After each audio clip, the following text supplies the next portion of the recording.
Language barriers can turn a simple shopping trip into a challenge.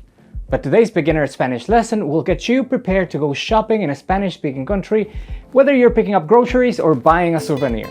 Entonces, vamos de compras. If you can't find the thing you're looking for, you can use the verb buscar. Hola, estoy buscando plátanos. Buenas tardes, estoy buscando un regalo para el cumpleaños de mi amiga. You can also use the verb querer. Perdón, quiero comprar espinacas. Sí, por allá, en la sección de verduras. Ok, gracias. In the supermarket, it can help to know vocabulary related to the sections of the store. ¿Está la carnicería por ahí? Estoy buscando la panadería. ¿Dónde está la frutería? Estoy buscando la farmacia.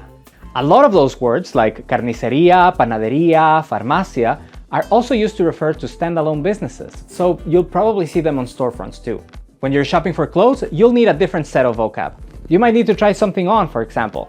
Perdón, ¿tiene esta en talla mediana? Disculpe, no la tengo en talla mediana, pero aquí está en talla grande, señor.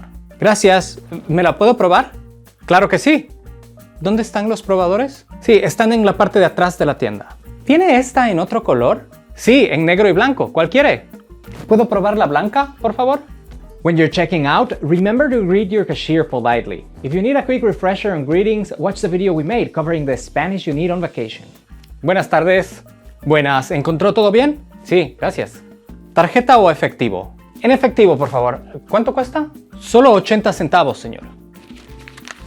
Gracias. ¿No tiene monedas? Disculpe, no. Está bien. ¿Quiere una bolsita? Sí, gracias. A usted. ¿Y su cambio? Buen día. Chao.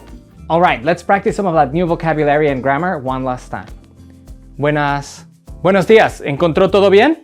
Pues estoy buscando imanes también. Sí, aquí tenemos unos imanes. ¿Cuánto cuestan? 3 por 10 euros. Ok, gracias. ¿Me da esos 3? Claro, ¿está pagando con tarjeta de crédito o en efectivo? Con tarjeta, por favor. Serían 21 euros, señor. Gracias. If you want to keep practicing Spanish, check out the Babbel app and our live classes, where I teach every week. Subscribe down here for more videos about languages and language learning. Hasta la próxima!